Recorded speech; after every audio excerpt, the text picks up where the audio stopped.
Support for Exploring the American Spirit provided by Blumenthal Law Offices. With more than 100 years of collective legal experience, the team at Blumenthal Law, headed by attorney Virginia Blumenthal, is devoted to defending the rights of the accused. For more information, visit blumenthalllawoffices.com.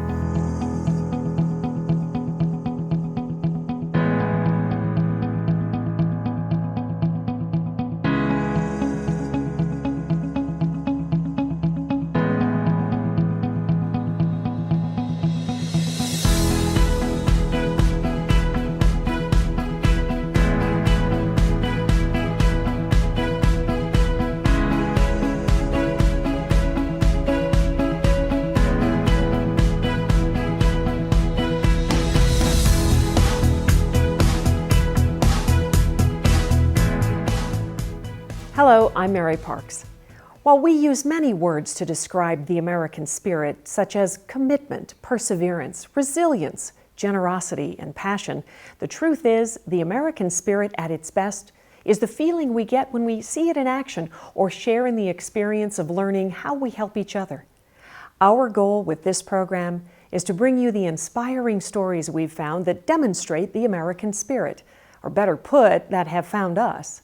You see, the American spirit takes place all around us.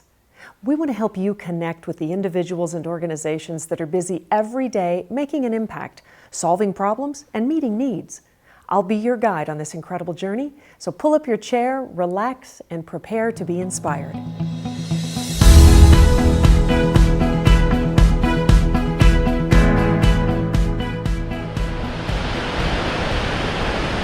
It's a beautiful day at the beach in Santa Monica, California, perfect for sunbathing, sand castles, and of course, surfing.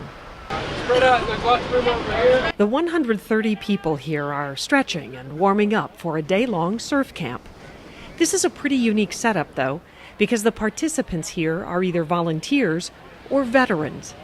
Surfers have come together to enrich the lives of America's veterans by connecting them to their community through physical and social activity. Tim McLean leads the group in a little pre-surf yoga. All right, now tuck your toes under your heels. Take a breath in, and as you exhale, lift your hips way up high to downward facing dog. We'll start just to loosen up the calves here. So take a breath in, lift your right foot up, and then bring the toes of your right foot onto the back of your left heel. And then just stretch that heel out. So stretching through your Achilles, stretching through your calf muscle. Give it about 2 or 3 breaths there. Laura Werber and Chris Merkel represent a group known in California and nationwide as Team RWB, Red, White, and Blue. They are the Eagles. Team RWB, Team Red, White, and Blue, is a nonprofit organization whose mission is to enrich veterans' lives through physical and social fitness. And so give us some examples of what you do to help veterans. Okay, well, it actually is not just a group for veterans, and that's the beauty of it. It's an organization that brings together veterans and supporters of veterans, family members, and other supporters, and we come together on a regular basis for activities, physical events like races, hikes, yoga classes, surfing, you name it, we do it. If it makes you sweat, I want it on our calendar. We also do a lot of community things, volunteer service projects, whether it's working at a food bank or helping out with putting together care packages for deployed service members, and then Ways of Valor is a combination of all those things. It's a service project that we help to organize for the rest of the veteran community, so it's both physical and a volunteer project at the same time. Team RWB is part of an aggressive effort to reduce the suicide rates among veterans in America. Some estimates put the numbers as high as 22 per day. This collaboration is between Team RWB and the Department of Veterans Affairs, who, in the classic style of the American spirit, are reaching out to help one another. It's all about the veteran, and our mission at VA and with Team Red, White, and Blue is the same, serving the veterans, serving our nation's heroes. This is just one of many events that we're honored and privileged to be able to put together and have these veterans participate, have fun, camaraderie. It's amazing. And you know what's cool is, of course, only in California would it be a surf camp. You could be biking or hiking or doing anything else. Is there generally a good response to surfing? There's an amazing response to the surfing events. Our alternate therapy programs are very robust. They serve these veterans each and every day, whether it's from animal therapy to surfing to running. anything that gets them out there, gets them together, and gets them going. It's what we do, it's what we love. It starts with the basics as an instructor takes a vet through the steps. This is the closest. Oh, when the wave goes? Yeah, once it goes, so this position here. The emphasis is on teamwork and plenty of support for veterans who may be hesitant to venture into new activities on their own. Chris and Derek, for example, are U.S. Army veterans giving back. Between the beds and the ocean, just being out here, it's a great day. Make sure they have a good time. Probably one of the best events we do because a lot of the athletes that we get out here spend a lot of time being told they can't do things. They can't be who they were, they can't act the way they were, they can't do the things they used to be able to do. And so we get to bring them out here, and it's our pleasure to be able to show them something that we love to do, get them out here, and it just really, it's almost like the rebirth of a person. Team Red, White, and Blue is a diverse community. Wounded veterans, advocates, athletes, and supporters.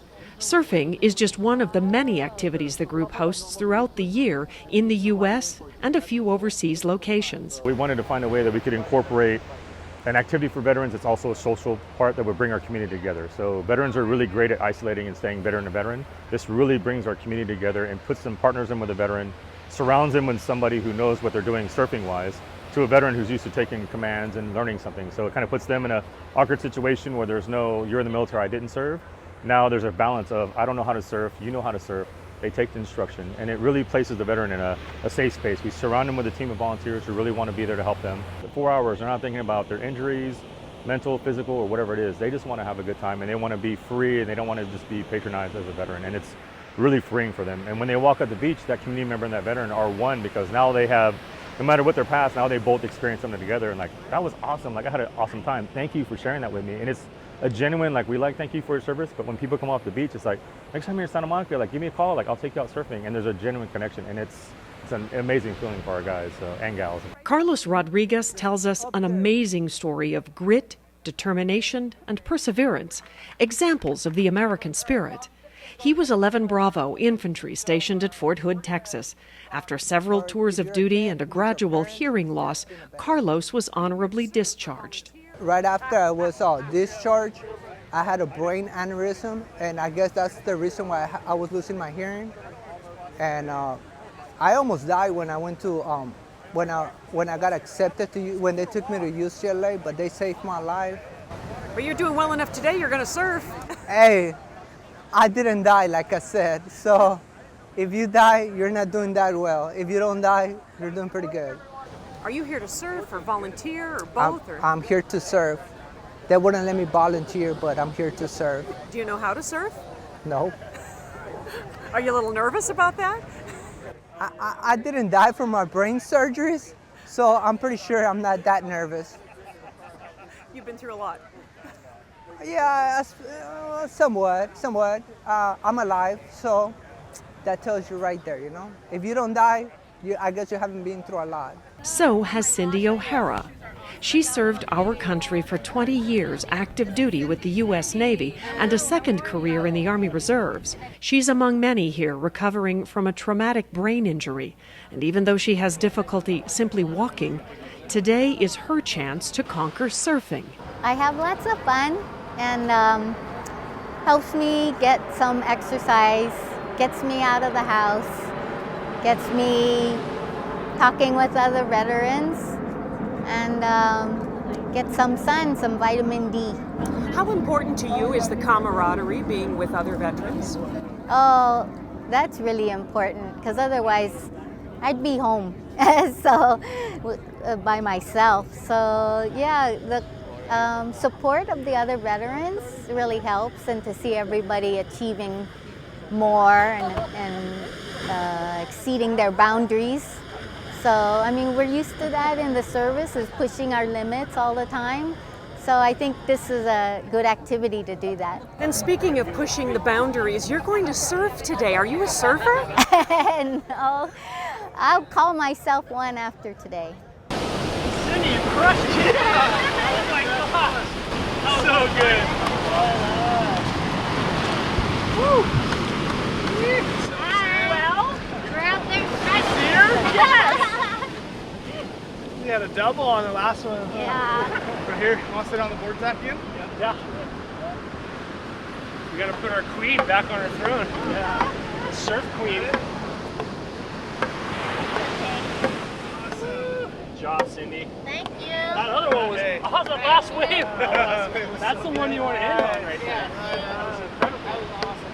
She's up twice. Yeah, you fell on your butt. I'm like, oh no, did you got right there? Like, it's still going. I heard somebody say, get up again. Organizers with RWB have said all along that veterans who participate in physical activity are healthier, happier, and more civically minded. Now they can prove it. Researchers at Syracuse University's Institute for Veterans and Military Families released its new study on Team RWB. More than 270,000 individuals took part in group events last year. 40% were non-veterans looking to better connect to the military community. Of the veterans surveyed, 81% said their involvement made them feel more satisfied. 64% said it helped them maintain their weight. And 53% said it helped them better connect to their civilian peers. 70% said it helped them build a better professional network.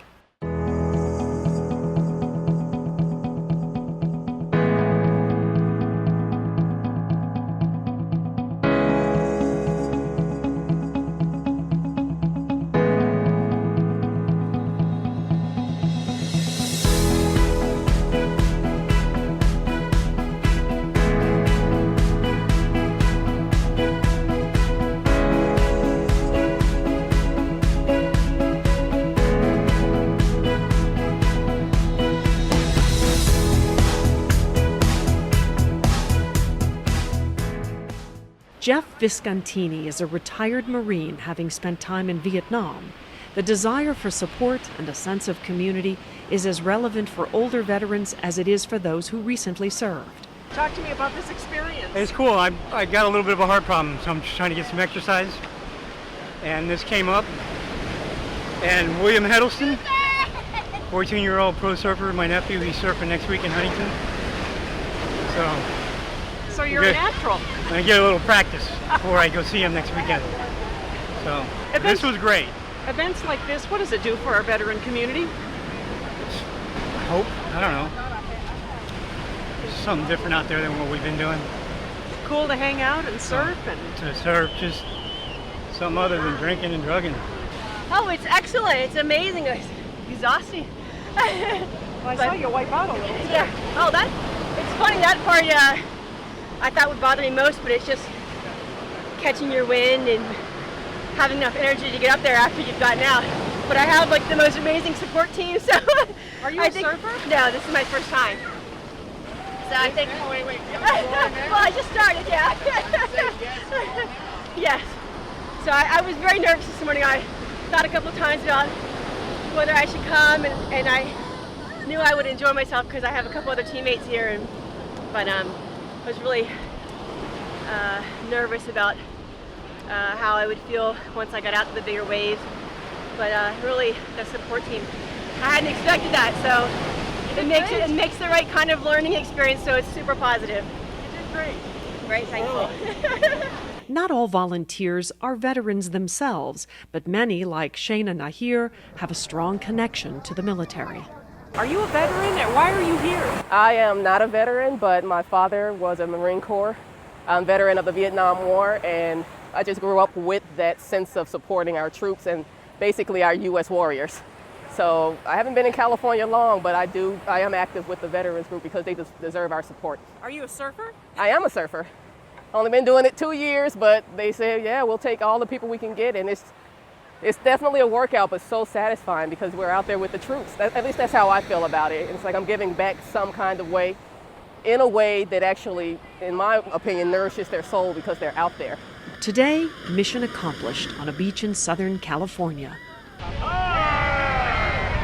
Team Red, White, and Blue is already working on the next activity to help their military brothers and sisters persevere and recover. As the sun sets along the glistening California shore, it's about celebrating effort and achievements and those who have given so much for our country. That's the American spirit.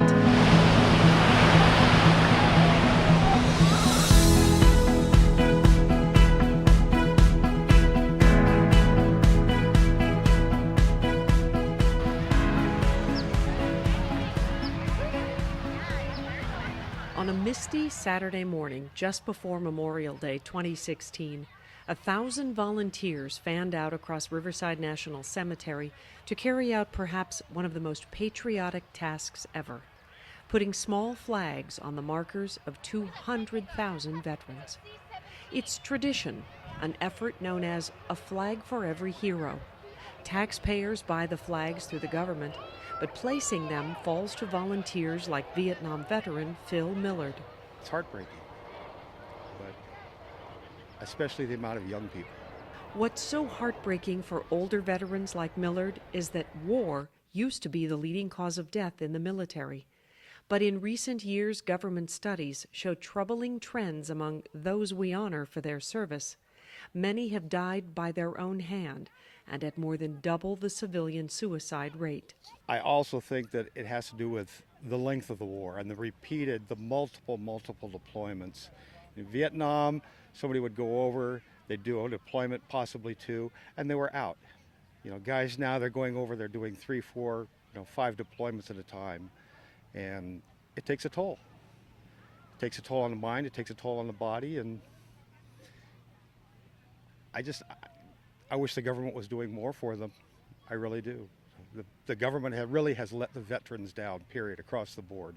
In 2013, the United States Department of Veterans Affairs released a study that covered suicides from 1999 to 2010, which showed that 22 veterans were committing suicide per day, one every 65 minutes. We were all really surprised because he was a very quiet child. Didn't think he would ever join the military. But after he saw 9/11, he was just overwhelmed to help the American people save our country. He recruited himself. He didn't tell us. We tried to make him change his mind, but he just wouldn't do that. He said he had to fight for our country. War and veteran suicide, both tough subjects for Arlinda Argyris to talk about. Her grandson, Marine Lance Corporal Blake Howie, had only been deployed 2 weeks when he was killed by a roadside bomb west of Baghdad. His closest Marine Corps buddies, 12 from his unit, are also gone, including one of his best friends. And he came home and he just couldn't cope with it. Problems how? What kind of problems? Well, when he got back, he was very upset that Blake was killed. He was having a hard time with that. And just getting back into the flow of the everyday life. He stayed with my daughter for a while, and then he went back home to Texas, where he committed suicide. And his name is Clay Hunt. Argyris believes Hunt was haunted by the fact her grandson was killed on Hunt's birthday, and he wasn't able to save him. Many call that survivor's guilt. Clay was a very strong, intelligent young person. And for him to change completely, get so weakened, where he couldn't live another day, unless you actually are in his shoes, you don't understand it. After more than a year of intense lobbying by veterans groups, Congress in 2015 passed the Clay Hunt Suicide Prevention for American Veterans Act, named for the young Marine who took his own life even after working as an advocate for suicide prevention. The law is designed to reduce military and veteran suicides and improve access to quality mental health care. Easy, Luke, easy. Come on, Volunteers and dogs are making a difference because of stories like that of Clay Hunt. The Patriotic Service Dog Foundation is a nonprofit organization that provides service dogs to veterans anywhere in the nation who may benefit from long-term mental or physical assistance. I think we're actually changing lives and actually saving lives. Our motto with the Patriotic Service Dog Foundation is 22 to 0, and that represents that 22 veterans a day commit suicide, and our goal is to make that 0. And to date, any veteran that's received a dog from us has not committed suicide. Navy veteran Amy Quinn traveled 2,500 miles from Fort Bragg, North Carolina to Southern California just to train with Ben, one of 37 dogs in the program. Ben has changed my life for the better. Before having Ben, I would have high levels of anxiety and stress. I have mobility issues. That's why he's trained on my right side compared to my left side. So he helps me brace or with balance issues that I have. This is what's called interrupt. So there's different signals for the dog. Hands over the face is a common one. And what the dog does is interrupt somebody from a nightmare or a flashback and brings them back to the present. They always say, quit spoiling them with little things. And I say, well, there's nothing that I can really do to repay you. And the words can't describe what they've done for me. The dogs are trained to fit specific needs and are considered certified PTSD dogs, which is why Kaya and Dobie, a red-brown Doberman, make such a great pair. She sleeps with me because it helps me sleep. So now I'm, sleeping at night, getting much better rest. And if I have a nightmare, I'll wake up. The first time it happened, she was just a puppy, and it was just kind of natural for her. And I was kicking in my dream and tossing and turning, and then I wake up and she's licking my face. And so that was a good moment, because normally it takes a while for me to realize I'm awake, I'm safe, I'm in my bed, and so she really grounds me, brings me back to reality. Adam Castillo is a retired Marine Corps Master Sergeant, and he tells us Blue is critical to help him handle large crowds and his PTSD. Like I said, she helps out in my family. She does really well with my family. My family benefits a lot because I have that confidence to get out and do more things, which is good. It's really good. Come on, girl. Yeah. Good girl. Good girl. So she goes to the VA with me, and just everything in general. My anxieties, when I have my little bouts of depression and stuff like that, she really assists with that stuff. So, And how long have you been together? Just about 3 months now. 3 months. So it's been really good. Yeah, really good with her. So go to the store, and I don't have any issues anymore. It's like security issues, And I feel like with her, it's I feel more secure. It's like she's got my back. Touch. Yes. Yes. Okay. So this is how we start teaching touch. Yep. What does this do? What is this for? What are you teaching him? This is to teach a dog, the fundamentals here is to teach a dog to use his foot and touch whatever we asked him to touch. So later, for like a handicap button to get into Nordstrom's or something like that, the dog will come over and touch that button and open the door for you. Gunzo, touch. Almost. Here is our light board. So we teach the dogs to turn on lights. They use their nose to turn the lights on, and they use their foot to push the buttons. Sit. Lights. Yes.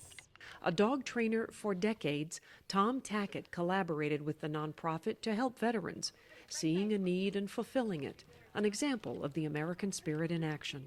And he'll go with me one step at a time. Ready? Step.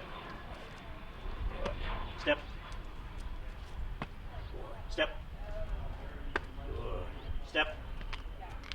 Good boy. Step. Good. Brace. Step. Good boy. Tackett works with this Labradoodle in a stand and brace exercise, training to one day be paired with a veteran who needs help getting around. Charlie, down. Good. Heel.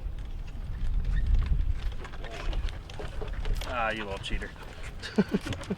Mobility issues are why Milan Franklin came to the Patriotic Service Dog Foundation. An active duty Marine, he stepped on an IED, losing both legs. Today, he's one of the top dog trainers here. Franklin exemplifies the American spirit, perseverance, grit, and determination to improve not only his life, but the lives of others as well. Biggest thing for me is just kind of companionship.